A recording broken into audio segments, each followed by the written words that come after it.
So in our life class, I love interactive class, right? Everybody that came there says something, and if you are watching this video, whenever you are coming for the life class, prepare yourself to always contribute to knowledge. Okay, so we everybody tried to explain what is database, but there were keywords that I favored most. I had structural, I had collection of data, and retrieval of data.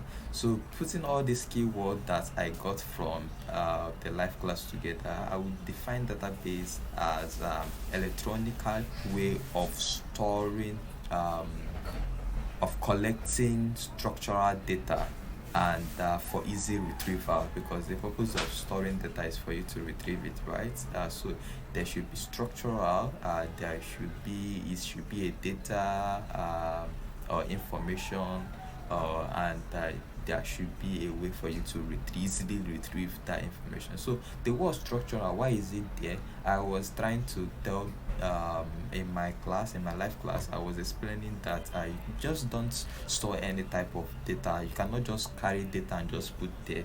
You have to specify which type. It has to make sense. Like the file, oh, this is the first name. First name should be a string. The phone number should be a number. So this is to put constraints to the type of data it accepts. Okay, because you could see a malicious user trying to put a gibberish stuff where you should be accepting numbers, or trying to break things to see if it's going to break. So if you do not have any constraints in developing your database, you fall into a lot of trouble. Okay, for instance, let me give you a pictorial way of thinking of database. Like I mentioned, you can think of database in this form. Like I see I'm storing all this data. We have parcel here, and this has a data type, and if I should go over here to try to edit it, I am seeing there is different data types. So this name is under a select line text. We have long text, we have date, phone number, email. And if I should put this in email, it's going to invalidate this, all of this, because currently right now is in single text, right? And if I should select it to email, it's expecting at gmail.com or dot something. You understand? So this one is set to checkbox. I cannot just put a string here, it's not going to allow me. So this is what I meant by structural. And the next thing I want to add is, I think of database as the brain of an application. So I was saying that there is difference between website and the web app. Website could be a place like that has static images, doesn't change, and text all and links. So if you refresh, it comes as fresh, as new as it was. So but a web app has a memory, right? You log in, it remembers your password, it remembers your username, it remembers all your activities, your like tweets, your bookmark, and all of that. Okay, so what powers this? How does it remember all of this? What gives it this memory? So that's the database. Okay, most people that work on the database are the backend developers. They do have database administrator, but that's aside. But as a backend developer, you should have a sufficient knowledge on how to put any data that you got from the front end, because how did you get data? How do you put data in the database in the first instance?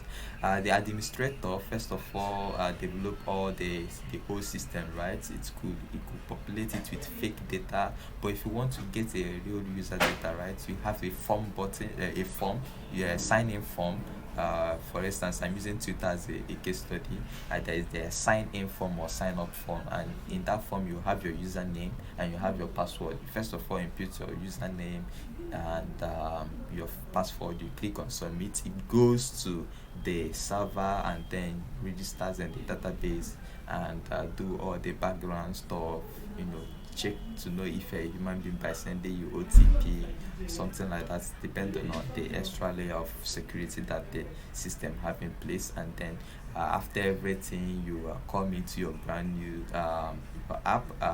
that is personalized to you. You can change any setting and do whatever you want, and it's still going to remember it even when you refresh. Okay, so that's that for database. And the assignment I'm going to give you is try to read up about what's database, try to know the types of database. There is relational, there is non-relational, hierarchical, and other stuff. You can know stuff about database, but it's not necessarily you are into deep database as a front-end developer. But if you know good stuff about database, and you can even move into becoming a full stack developer, understanding how these two uh, back end and the front end works, it's very beautiful and it's a very high demand career. So the next thing we are going to go on in the next video is talking about server. So see you guys